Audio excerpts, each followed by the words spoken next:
ఈ రాష్ట్రంలో అభివృద్ధి కానీ సంక్షేమం కానీ ఎక్కడా కూడా ఈ 4 సంవత్సరాల 8 నెలల్లో ఒక రోడ్డు వేసింది లేదు, ఒక ప్రాజెక్టు పూర్తి చేసింది లేదు, ఒక గుంత పూడ్చింది లేదు. కానీ రాజకీయ కక్ష సాధింపులే లక్ష్యంగా ప్రత్యర్థుల్ని తప్పుడు కేసులు ప్రత్యర్థుల మీద పెడతమే లక్ష్యంగా సక్సెస్ఫుల్గా జగన్మోహన్ రెడ్డి ప్రభుత్వం నిరంతరం పనిచేస్తూ ఉంది. ఈరోజు తాడేపల్లి నుంచి విజయసాయిరెడ్డి వరకు 2015లో జరిగినటువంటి విధానపరమైనటువంటి క్యాబినెట్ నిర్ణయమైనటువంటి మద్యం పాలసీ మీద ఈరోజు అవాస్తవాలు చెప్తూ తప్పుడు కేసులు ఆనాటి ముఖ్యమంత్రి చంద్రబాబు నాయుడు గారి మీద, మంత్రి కొల్లు రవీంద్ర మీద ఇష్టారీతిన కేసులు బుక్ చేస్తున్నారు. అంటే ఒక తప్పుడు కేసులో వీళ్ళకి కోర్టు నుంచి చీవాట్లు పడి, ఇప్పటికే అనేక సార్లు చీవాట్లు పడి, కానీ ఇవాళ ఈ ప్రభుత్వం చేస్తున్నటువంటి తప్పుడు విధానాలని రేపు భవిష్యత్తులో వీళ్ళు చిక్కులు ఎదుర్కొంటారు, కేసులు ఎదుర్కొంటారు, అనేక రకాలుగా ఇబ్బందులు పడతారు. దానికి ఇప్పుడే ముందు జాగ్రత్త చర్యగా చంద్రబాబు నాయుడు గారి మీద ఆ రోజు క్యాబినెట్ తీసుకున్నటువంటి విధానపరమైన నిర్ణయాల మీద తప్పుడు కేసులు నిరంతరం పెట్టుకుంటూ వెళ్తూ ఉన్నారు వైసీపీ ప్రభుత్వం. ఇవాళ చంద్రబాబు నాయుడు గారు ఆ రోజు లిక్కర్ పాలసీలో ప్రివిలేజ్ ఫీజుని రద్దు చేశారు. దానివల్ల 1299 కోట్లు ప్రభుత్వానికి నష్టం వచ్చింది, ఆ డబ్బులు కొట్టేశారని చెప్పి ఇవాళ విజయసాయిరెడ్డి, సజ్జల రామకృష్ణారెడ్డి, ఇంకా ఈ జే గ్యాంగ్ మొత్తం కూడా నోటుకొచ్చినట్టు మాట్లాడుతూ ఉన్నారు.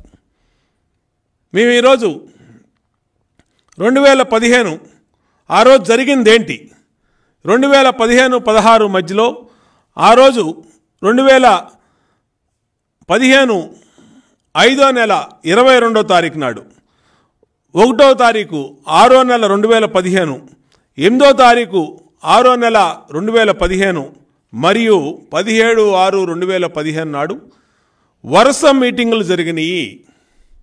అప్పుడు అజయ్ కల్లాం రెడ్డి గారు ఏదైతే ఎక్సైజ్కి ప్రిన్సిపల్ సెక్రటరీగా ఆయన ఉన్నారో ఆయన ఆ రోజున అన్ని మీటింగుల్లో కూడా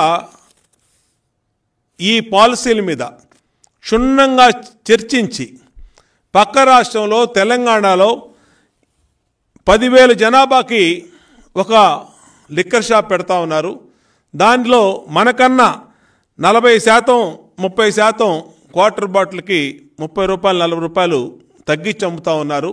మనకి 6 బోర్డర్లు ఉన్నాయి. మనకి మరి 6 బోర్డర్లు ఉన్నప్పుడు అనేక రకాలుగా మనకి మద్యం చేరే వివిధ రాష్ట్రాల నుంచి మద్యం మన రాష్ట్రంలోకి వచ్చే అవకాశం ఉంది. కాబట్టి ఈ పాలసీని రివైజ్ చేయాలి అని పెట్టి ఆ రోజున క్షుణ్ణంగా జీవో నెంబరు 216 ఇచ్చారు. ఫస్ట్ జీవో నెంబరు 216 22/6/2015 తారీఖు. ఈ జీవోలో క్యాబినెట్లో డిస్కస్ చేసినటువంటి ప్రతి అంశాన్ని మాట్లాడుకొని ఏది మంచి పాలసీ, ఏ విధంగా ముందుకెళ్ళాలి, ఏ పాలసీ తీసుకుంటే ఆనాటి ఆంధ్రప్రదేశ్ ప్రభుత్వానికి మరి రాష్ట్రంలో ప్రజలకు కానీ ప్రభుత్వానికి కానీ మేలు జరుగుద్దని చెప్పి అనేక రకాలుగా మాట్లాడి ఆ పాలసీని ఫైనల్ చేసినప్పుడు ఇవాళ తాడేపల్లిలో ముఖ్యమంత్రి పక్క స్థానంలో కూర్చొని అడ్వైజర్గా ఉన్నటువంటి అజయ్ కల్లాం రెడ్డి ఆ రోజు ఆయన కీలకమైనటువంటి బాధ్యతల్లో ఎక్సైజ్ ప్రిన్సిపల్ సెక్రటరీగా ఉన్నాడు. మరి విజయసాయిరెడ్డి మాట్లాడతాం కానీ, అలాగే సజ్జల రామకృష్ణారెడ్డి మాట్లాడతాం కానీ, అలాగే జే గ్యాంగ్ మాట్లాడతాం కానీ, వీళ్ళందరూ మాట్లాడుతూ ఏమంటారంటే చంద్రబాబు నాయుడు గారు సంతకం పెట్టాడు. చంద్రబాబు నాయుడు గారు ఎందుకు సంతకం పెడతాడు? ముఖ్యమంత్రి క్యాబినెట్లో ఏ విధంగా జరుగుద్దో క్యాబినెట్లో మీకు తెలీదా? మీరు నిర్వహించట్లేదా క్యాబినెట్లు? మీ ప్రభుత్వంలో ఇవాళకి ఎన్ని జీవోలు పాస్ చేశారు? ఎన్ని జీవోలు ఇచ్చారు? విధానపరమైన నిర్ణయాలు ఎన్ని తీసుకుని ఉంటారు?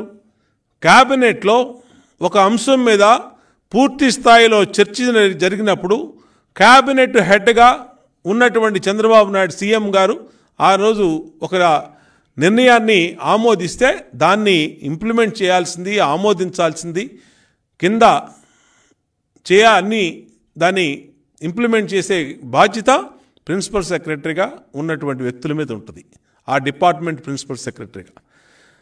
ఆ రోజు అజయ్ కల్లాం రెడ్డి గారు ప్రిన్సిపల్ సెక్రటరీగా ఎక్సైజ్ ఉండి బాధ్యతలు నిర్వహిస్తూ క్లియర్గా ఆయన మ్యాటర్ రాసి సంతకాలు పెట్టారు.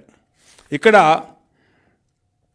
It was discussed with honourable chief minister, the policy accordingly revised, circulated for formal approval. దీని మీద ఫస్ట్ సంతకం అజయ్ కల్లాం రెడ్డిది, సెకండ్ సంతకం ఆనాడు కొల్లు రవీంద్ర మినిస్టర్గా ఉన్నటువంటి మంత్రిది, మూడో సంతకం డిజిటల్ సిగ్నేచరు చంద్రబాబు నాయుడు గారు. ఈ సంతకాలు పెట్టి తప్పుడు వార్తలు, తప్పుడు మాటలు, తప్పుడు కేసులు పెట్టి కోర్టులో అబాస్ పాలవుతూ ఉంది ఈ జగన్మోహన్ రెడ్డి ప్రభుత్వం. ఎందుకు చెప్తున్నామంటే చాలా డీటెయిల్గా ఈ ప్రివిలేజ్ ఫీజు మద్యం కేసు మీద తెలుగుదేశం పార్టీ ఇవాళ మీడియాకు అన్ని ఆధారాలు ఇవ్వబోతూ ఉంది. అసలు ఎక్కడ స్టార్ట్ అయింది, ఇది ఏ విధంగా జరిగింది, దాంట్లో ఇవాళ 8 సంవత్సరాల తర్వాత 2015 ఆ రోజున 6వ నెలలో జరిగినటువంటి సంఘటనని 2023 చివరిలో 8 సంవత్సరాల తర్వాత తీసుకొచ్చి ఈ కేసుని ఫైల్ చేసి ఈ విధంగా తప్పుడు కేసు పెట్టారంటే దీని వెనకాల రాజకీయ కుట్ర ఏంటి, దీని వెనకాల రాజకీయ కక్ష సాధింపులు ఏంటో ప్రజలకు తెలియాలి, మీడియా ద్వారా తెలియాలి. కాబట్టే ఇవాళ స్పష్టంగా అన్ని విషయాలను కూడా మీడియా ద్వారా చెప్పదలుచుకున్నాం. 4 సమావేశాలు జరిగినాయి ఆ రోజు. 2015లో పక్క రాష్ట్రం మద్యం పాలసీ సవరించినాక ఆ మద్యం పాలసీ వల్ల మన రాష్ట్రంలో ఉన్నటువంటి మద్యం పాలసీకి అలాగే ఇక్కడ ఉన్నటువంటి బిజినెస్కి ఏ విధంగా ఎఫెక్ట్ అవుతూ ఉంది, దాన్ని ఏ విధంగా మళ్ళీ ప్రయత్నాలు రివైజ్ చేసుకోవాలి, ఏ విధంగా రూల్స్ని రివైజ్ చేసుకోవాలి, 4 క్యాబినెట్ల సమావేశాలు జరిగినాయి. 4 సమావేశాల్లో కూడా అజయ్ కల్లాం గారు ఆ రోజు సెక్రటరీగా అన్ని మినిట్స్లో కూడా ఆయన సంతకాలు ఉన్నాయి. ఎక్కడా కూడా బైపాస్ చేసింది కానీ, రూల్ని డివేట్ చేసింది కానీ ఎక్కడా లేదు. విచిత్రం ఏంటంటే క్యాబినెట్ ఆమోదించినటువంటి దాన్ని, క్యాబినెట్ ఆమోదం తెలిపిన దాన్ని సెక్రటరీగా ఉన్నటువంటి అజయ్ కల్లాం రెడ్డి ఈరోజు జగన్మోహన్ రెడ్డి పక్కనే నెంబర్ 2గా ఉన్నటువంటి అజయ్ కల్లాం రెడ్డి ఆమోదం తెలిపినటువంటి దాన్ని చంద్రబాబు నాయుడు గారికి తప్పుడు కేసులు చుడతా ఉన్నారు. ఏ విధంగా వస్తాయి ఇది అని అడుగుతా ఉన్నా. మీ రాజకీయ కక్ష సాధింపుకి ఇంక అంతే లేదా అని అడుగుతా ఉన్నా. ఆ రోజు తీసుకున్నటువంటి విధానపరమైన నిర్ణయాల మీద ఆ రోజున క్యాగ్ కంట్రోల్ ఆడిటర్ జనరల్ 5 సంవత్సరాల రిపోర్ట్ ఇచ్చింది. డీటెయిల్డ్ ఫైనల్ రిపోర్ట్ 2014 నుంచి 2019 వరకు ఉన్నటువంటి జరిగినటువంటి మొత్తం ఎవ్రీ ఇయర్ ఇస్తున్నటువంటి రిపోర్టు, 5 సంవత్సరాల మీద రిపోర్టు కంప్లీట్గా కాయక్ రిపోర్ట్ ఇచ్చింది. దాంట్లో డ్రాఫ్ట్ రిపోర్ట్లో ఉన్నటువంటి విషయాలను తీసుకొని 1299 కోట్లు తినేశారు. ఎవరు తినేస్తారు? ఒక విధానపరమైన నిర్ణయాన్ని ఒక షాపుల మీద ఏ విధంగా పాలసీ తీసుకోవాలో ప్రభుత్వం ఆ రోజు డీటెయిల్డ్గా అధికారులతో చర్చించి డీటెయిల్గా నిర్ణయం తీసుకుంటే వీళ్ళు చంద్రబాబు నాయుడు గారికి చుట్టి, మంత్రి కొల్లు రవీంద్రకు చుట్టి, తెలుగుదేశం పార్టీకి చుట్టి ఈ విధంగా అసత్యాలు చెప్తా ఉన్నారు. ఆ రోజు కేబినెట్ తీర్మానం ప్రధాన కార్యదర్శి 22/6/2015 నాడు సంతకం చేయటం ఇప్పుడు నేను చూపించాను ఈ సంతకం ఏ విధంగా చేశారో ఆయన ఆ పేపర్స్ అన్నీ కూడా ఇవాళ మీడియాకి ఇవ్వటం జరుగుతూ ఉంది. దాంతో అజయ్ కల్లాం రెడ్డి గారే తానే సంతకం చేసి GO number 216, GO number 217, GO number 218 4 జీవోల్ని కూడా 22/6/2015 ఒకే రోజున 4 జీవోలు ఇవ్వటం జరిగింది. జీవోలు ఇచ్చినందుకు ముఖ్యమంత్రి గారికి ఏం సంబంధం, మంత్రికి ఏం సంబంధం? క్యాబినెట్లో చర్చించి ఒక విధానపరమైన నిర్ణయాన్ని తీసుకున్న తర్వాత దాన్ని ప్రిన్సిపల్ సెక్రటరీ ఎగ్జిక్యూట్ చేసిన తర్వాత దాంట్లో ఇంకా తప్పు ఎక్కడ ఉంటుంది? కంట్రోల్ ఆడిటర్ కాక్ రిపోర్ట్ కూడా 5 సంవత్సరాల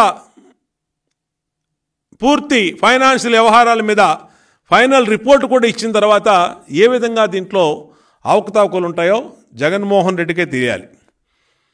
అంటే కేవలం చంద్రబాబు నాయుడు గారి బురద జల్లటమే లక్ష్యంగా, చంద్రబాబు నాయుడు గారిని తప్పుడు కేసుల్లో ఇరికించడమే లక్ష్యంగా, చంద్రబాబు నాయుడు గారి మీద అక్రమ కేసులు పెడతమే లక్ష్యంగా ఈ తప్పుడు కేసులన్నీ పెట్టారు తప్పితే ఎక్కడా కూడా వాస్తవం లేదు. అసలు ప్రివిలేజ్ ఫీజు ఒక షాపుకి 10 లక్షల రూపాయలు ఆ షాపుకి లైసెన్స్ ఫీజు నిర్ణయిస్తే దాని మీద 6 టైమ్స్ మించి సేల్ చేస్తే అంటే 60 లక్షలు, 60 లక్షలు దాటి 70 లక్షలు కనుక సేల్ చేస్తే అప్పుడు ప్రివిలేజ్ ఫీజు అనేది ఎఫెక్ట్ అవుద్ది ఆ షాపుకి. ఇలాంటి ఎన్ని షాపులు ఉన్నాయి రాష్ట్రంలో? ఎన్ని షాపులు ఉన్నాయి? ఎన్ని షాపులు ఈ పర్సంటేజ్ దాటుతాయి? దాంట్లో కూడా సిఐడి వాళ్ళు కోర్టుకి, ఏసీబీ కోర్టుకి ఈ రిపోర్ట్ వేశారు. ఇది మేము వేసింది కాదు. ఆంధ్రప్రదేశ్ సిఐడి పోలీసు ఏసీబీ కోర్టుకి సమర్పించినటువంటి ఈ లెక్కల పత్రంలో ఆ రోజు 12 నెలలకు గాను 15 కోట్లు నష్టం వచ్చింది అని ఒక షాపు విషయంలో క్యాల్కులేషన్ చేసి ఆ క్యాల్కులేషన్స్ అన్నిటిని కూడా ఏసీబీ కోర్టుకి సమర్పించారు. మరి 1299 కోట్లు ఎక్కడి నుంచి వచ్చినాయి? ఏ విధంగా వస్తాయి 1299 కోట్లు? మీ సిఐడి డిపార్ట్మెంటే కోర్టుకి ఇచ్చినటువంటి ఈ స్టేట్మెంట్లో స్పష్టంగా ఇచ్చారు. 9 నెలలకి 11 కోట్లు ఇచ్చారు, 12 నెలలకి 15 కోట్లు క్యాల్కులేట్ చేశారు, 15 కోట్లు దాని మీద నష్టం వచ్చిందన్నారు. మరి బార్లకి auction amount, tender bidding amount Chandrababu Naidu garu అదే క్యాబినెట్లో 2 లక్షల రూపాయలు చేశారు. 5,000 రూపాయలు ఉన్న ఫీజుని, 5,000 రూపాయలు ఉన్న ఫీజుని 2 లక్షల రూపాయలు చేయటం వల్ల ఆ రోజు సుమారుగా 2,400 అప్లికేషన్లు వస్తే దాదాపు 45 కోట్లు ఆంధ్రప్రదేశ్ ప్రభుత్వానికి ఆ రోజు డీడీల రూపంలో వచ్చినటువంటి, బార్లకు ఇచ్చినటువంటి ఈఎండి రూపంలో డీడీలకి వల్ల రాష్ట్ర ప్రభుత్వానికి ఆదాయం వచ్చింది. అంటే సిఐడి చెప్పిన 15 కోట్లు ఒక షాప్లో లాస్ వస్తే అదే క్యాబినెట్ తీసుకున్నటువంటి నిర్ణయం వల్ల గత ప్రభుత్వం 5,000 రూపాయలు డీడీ ఈఎండిగా పెడితే తెలుగుదేశం ప్రభుత్వం నాన్ రిఫండబుల్ డిపాజిట్గా 2 లక్షల రూపాయలు టెండర్ అప్లికేషన్ మనీ పెడితే 45 కోట్ల రూపాయలు రాష్ట్రానికి ఆదాయం వచ్చింది. మరి ఎందుకు కనబడతల్లా మీకు అని అడుగుతా ఉన్నా. సిఐడి ఎందుకు కనబడతల్లా? ఇది అదే క్యాబినెట్ వల్ల రాష్ట్రానికి జరిగినటువంటి ఆర్థిక మేలేంటో మీరు తీసుకోరు. మీకు కావాల్సింది ఏదో విధంగా చంద్రబాబు నాయుడు గారి మీద బురద జల్లాలి, ఏదో విధంగా తప్పుడు కేసు పెట్టాలి, ఏదో విధంగా తప్పుడు సెక్షన్లతో ఆయన ఇబ్బంది పెట్టాలి. ఇదే ప్రాతిపదికన తాడేపల్లి వైసీపీ ప్రభుత్వం, జగన్మోహన్ రెడ్డి ప్రభుత్వం ఆలోచిస్తుంది తప్పితే ఏ రోజు కూడా ట్రాన్స్పరెన్సీగా స్టేట్కి ఏం జరిగింది అనేది ఎక్కడ ఆలోచించట్లా. అసలు ఈ ప్రివిలేజ్ ఫీజు రద్దు చేయమని చెప్పి ఇక్కడ అజయ్ కల్లాం రెడ్డి గారే ఆ రోజు మినిట్స్ రాసి సంతకం పెట్టాడు. క్యాబినెట్లో ఈ విధంగా చర్చ జరిగింది. ఈ చర్చలో ఈ ప్రివిలేజ్ ఫీజు దీనివల్ల ఇబ్బందులు వస్తూ ఉన్నాయి. ఈ ఇబ్బందుల్ని అధిగమించడం కోసం ఈ ప్రివిలేజ్ ఫీజుని రద్దు చేస్తున్నాము అని స్పష్టంగా ఆయన రాసినటువంటి అంశాలు ఈ మినిట్స్లో ఉన్నాయి క్లియర్గా. మరి దీనికి ఏం చెప్తారు?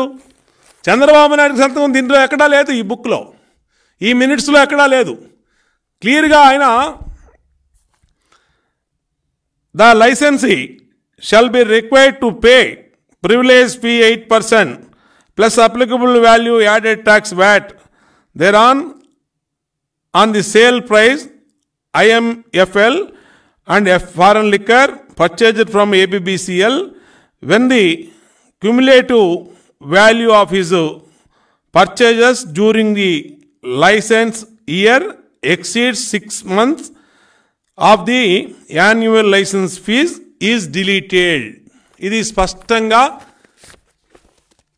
అజయ్ కల్లాం రెడ్డి గారు రాసినటువంటి నోటు మీద పెట్టినటువంటి సంతకం, ఆయన రాసినటువంటి ఆర్డరు.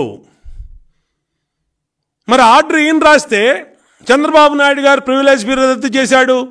ఆ చంద్రబాబు నాయుడు గారు ప్రివిలేజ్ ఫీజు రద్దు చేయడం వల్ల 1299 కోట్ల నష్టం వచ్చిందని కేసు పెడతామేంటి? అంటే తప్పుడు కేసు కాదా? ఎక్కడైనా భారతదేశంలో ఏ రాష్ట్రంలో అయినా సరే ఎక్కడైనా పొరపాట్లు జరిగితే సంబంధిత అధికారుల మీద కేసు నమోదు చేస్తారు. అసలు ఎక్కడ జరిగింది ఈ పొరపాటు? ఆ అధికారి ఏ విధంగా చూసుకోకుండా రాశాడు, ఏ విధంగా తప్పు చేశాడు అనేది అధికారి మీద పెడతారు. ఇక్కడ ఎవరు లేరు, ప్రిన్సిపల్ సెక్రటరీ లేరు, సెక్రటరీ లేరు, కమిషనర్ లేరు, డైరెక్ట్గా ముఖ్యమంత్రి, డైరెక్ట్గా మంత్రి. ఏంటంటే చంద్రబాబు నాయుడు గారిని లోపల పెట్టాలి, చంద్రబాబు నాయుడు గారి మీద తప్పుడు కేసులు పెట్టాలి, చంద్రబాబు నాయుడు గారి మీద అవినీతి ముద్ర వేయాలి. అదే లక్ష్యంతో జగన్మోహన్ రెడ్డి పనిచేస్తున్నాడు తప్పితే ఎక్కడా కూడా రూల్స్ని కానీ ప్రొసీజర్ని కానీ ఫాలో అవుతున్నటువంటి దాఖలాలు ఈ ప్రభుత్వంలో లేవు. స్కిల్ డెవలప్మెంట్లో లేవు, ఫైబర్ నెట్లో లేవు, లేని ఇన్నర్ రింగ్ రోడ్డు మీద కేసు పెట్టారు, దాంట్లో లేవు, ఉచితంగా ఇచ్చే ఇసుక మీద కేసు పెట్టారు, దాంట్లో కూడా ప్రొసీజర్స్ లేవు, అక్రమంగా మద్యం అన్నారు, దాంట్లో కూడా లేవు. ఎన్నిసార్లు చెప్తాం ఈ విషయాలన్నీ? పెట్టిన ప్రతి అక్రమ కేసుకి ఎవిడెన్స్లన్నీ చూపిస్తూ ఉన్నాం. ఈ విధంగా మా తప్పు ఎక్కడా లేదు, మా ప్రభుత్వ హయాంలో ఏ పొరపాటు ఏ తప్పు జరగలేదు, ఏ క్యాబినెట్ తప్పుడు నిర్ణయం తీసుకోలేదు, ఆంధ్రప్రదేశ్ రెవెన్యూని నష్టం కలిగించే విధంగా, ఆంధ్రప్రదేశ్ గవర్నమెంట్కి నష్టం కలిగించే విధంగా ఏ నిర్ణయం తీసుకోలేదని మేము ప్రతి కేసులో ఆధారాలు చూపిస్తూ ఉన్నాం. కానీ ఉపయోగం ఏదో దున్నపోతేనండి దూడను కట్టేయండి అన్నట్టుగా ఇక్కడ అక్రమం జరిగింది, ముందు అరెస్ట్ చేయండి, మంత్రులను అరెస్ట్ చేయండి, ముందు కేసులు పెట్టేయండి, ముందు ఎఫ్ఐఆర్లు రెడీ చేసేయండి. ఈ విధంగా జగన్మోహన్ రెడ్డి ప్రభుత్వం నిత్యం కూడా ప్రతిపక్షాలని, ప్రతిపక్ష నాయకుడిని ఏ విధంగా తప్పుడు కేసులు పెడతంలోనే ప్రాధాన్యత కల్పిస్తున్నారు తప్పితే ఏ రోజు కూడా లేదు, ఏ తప్పు జరగలేదు. దానికి నిదర్శనమే ఈ క్యాగ్ రిపోర్టు. క్యాగ్ రిపోర్ట్లో స్పష్టంగా 5 సంవత్సరాలకి ఫైనల్ రిపోర్ట్ ఇచ్చారు. ఆ ఫైనల్ రిపోర్ట్లో స్పష్టంగా చెప్పారు ఎక్కడా కూడా ఏ అక్రమం జరగలేదని చెప్పి. దాని మీద ఇవాళ మేము క్లియర్గా ఆయన సంతకాలు పెట్టినటువంటి కాగితాలని అన్నిటిని కూడా చూపిస్తూ ఉన్నాం. అన్ని పేపర్లు కూడా మీడియా ముందు పెడతా ఉన్నాం. కాబట్టి ఈ జీవో నెంబరు 216, 217, 218 ఈ జీవోలన్నిటిని చేసినటువంటి అజయ్ కల్లాం రెడ్డి మీ తాడేపల్లిలో ఉన్నాడు. తెలుగుదేశం ప్రభుత్వం క్యాబినెట్లో చర్చించి విధానపరమైన నిర్ణయాన్ని ఆ రోజు రాష్ట్రానికి ఏది మేలు చేస్తుందో ఆ నిర్ణయాన్ని తీసుకోవడం జరిగింది తప్పితే మీ వాసుదేవరెడ్డి ప్రస్తుతం డిప్యుటేషన్లో హోదాకు మించి పదవి అనుభవిస్తున్నటువంటి వాసుదేవరెడ్డి ఇచ్చినటువంటి ఫిర్యాదులో ఎటువంటి వాస్తవాలు లేవు. వాసుదేవరెడ్డి కంప్లీట్గా తాడేపల్లి చేతిలో బొమ్మలాగా మారిపోయాడు. ఇవాళ ఎక్సైజ్ పాలసీలో రాష్ట్రంలో అంతులేని అవినీతి జరుగుతూ ఉంది. మొత్తం భారతదేశంలో ఏ రాష్ట్రంలో జరిగినటువంటి విధంగా మద్యం పాలసీని వీళ్ళు నిర్వీర్యం చేసి కంప్లీట్గా జే బ్రాండ్స్ని పెట్టుకొని ఇష్టారీతిని అమ్ముకుంటా ఉన్నారు. మొత్తం 120 డిస్టిలరీస్కి అప్రూవల్ ఉంటే ఇవాళ ఒక 16 డిస్టిలరీస్ మాత్రమే, అది కూడా జగన్మోహన్ రెడ్డికి చెందిన బినామీలు మిథున్ రెడ్డో, పెద్దిరెడ్డో, లేదంటే సజ్జల రామకృష్ణారెడ్డో, వీళ్ళ కొడుకు వీళ్ళు సప్లై చేసే మద్యం మాత్రమే, విజయసాయి రెడ్డో వీళ్ళు సప్లై చేసే మద్యం మాత్రమే ఏపీబీసీఎల్ వాళ్ళు కొంటున్నారు. కంప్లీట్గా కూడా ఇది నాసి రకం మద్యం. ఈ నాసి రకం మద్యాన్ని తెలుగుదేశం హయాంలో చాలా తక్కువ రేటు ఉండేదాన్ని ఇవాళ 400%, అంటే ఆ రోజు 40-50 రూపాయలు ఉన్నటువంటి ఒక క్వార్టర్ బాటిల్ని ఈరోజు 220-230 రూపాయలకి జగన్మోహన్ రెడ్డి అమ్ముతూ ఈ రోజున దాంట్లో పూర్తిగా నగదు ట్రాన్సాక్షన్స్ మాత్రమే.